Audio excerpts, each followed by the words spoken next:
Good day, everyone. Welcome to my YouTube channel. My name is Sufoma Rejoice, and I'll be doing a book review on The Leader Who Had No Title by Robin Sharma.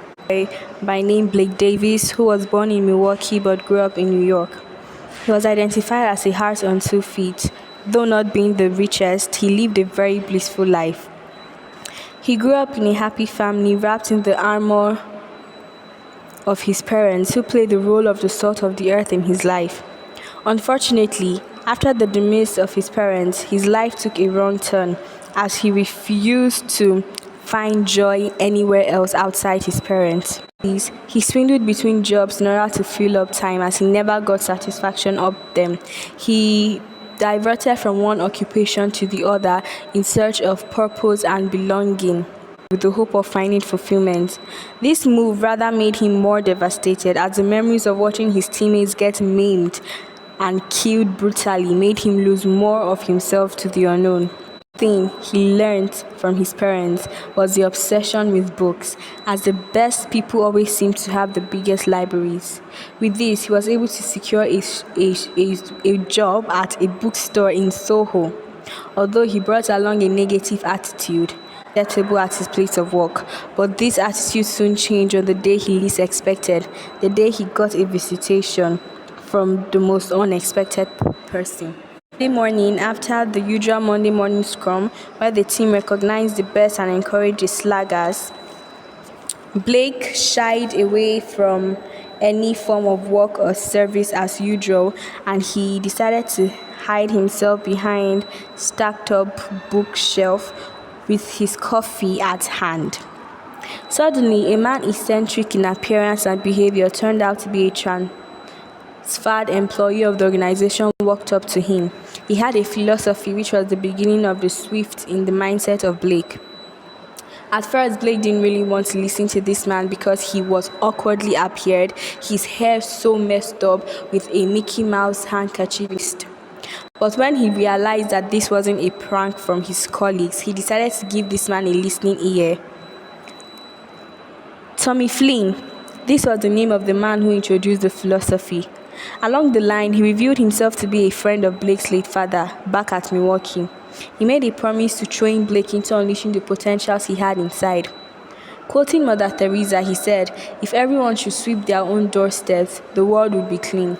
The ability of his actions, for how he shows up and represents himself, is influenced by him, and for this reason, he doesn't need a corner office or position to truly lead. Tommy was so bent on bringing out the true potentials which Blake's father originally saw in him. Tommy requested to have a day set apart for him to show Blake the real teachers and the real inspiration or idea behind the LWT philosophy.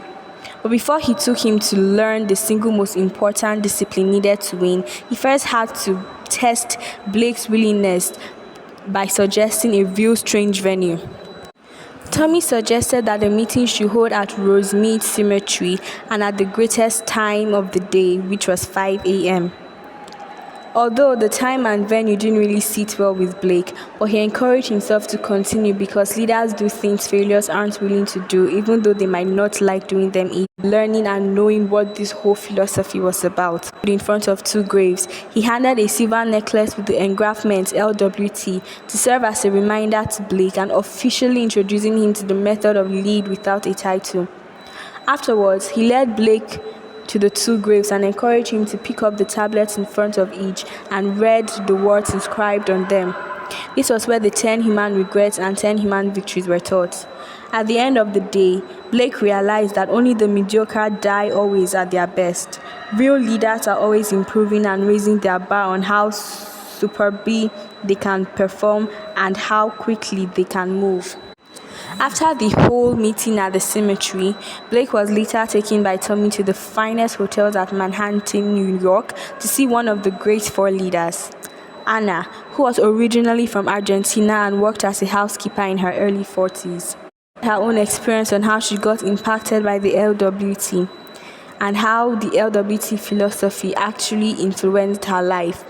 It turned out that she had similar experience with Blake, as she equally lost her parents and had to live with her grandma, who was poor.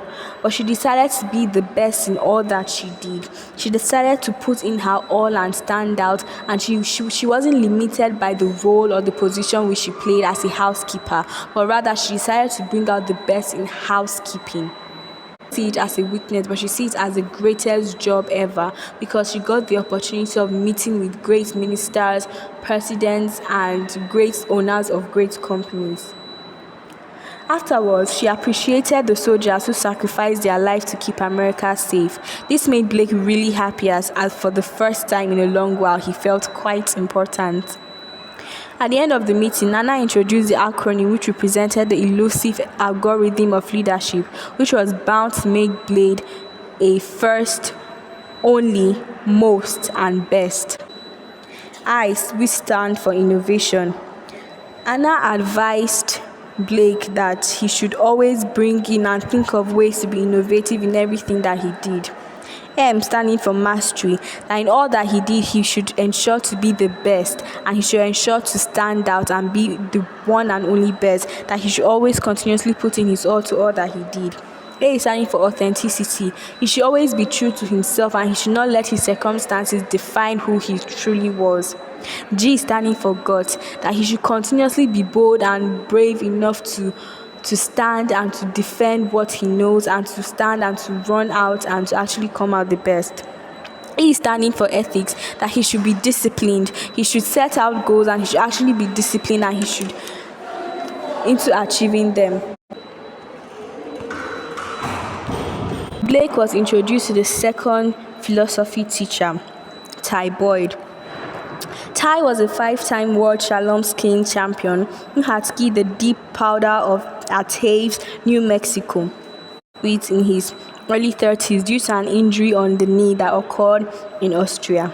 At some of the fun ski resorts in places like Whistler, Canada, France, and the host. And Blake and others who devoted their time by working in the army and protecting the great America. As a leader without a title, he told Blake that he had the natural power within him to determine what meaning he wanted to attach to any circumstance that presented itself before him. By finding a positive and useful interpretation, he'll be flipping the switch from victimhood into leadership. When faced with turbulent times, he advised Blake to do that which he ordinarily wouldn't do, by leaning into the steep slope in front of him rather than trying to lean closer to the mountains for protection against falling. He moved closer to the thing he most feared instead of pulling back from it, because the fear you move through when you go to the edge of your limits actually causes your limits to expand. Ty, quoting Ralph Waldo Emerson, moved on to opening his 5 rules to Blake with another acronym, SPARK. S, standing for speak with candor.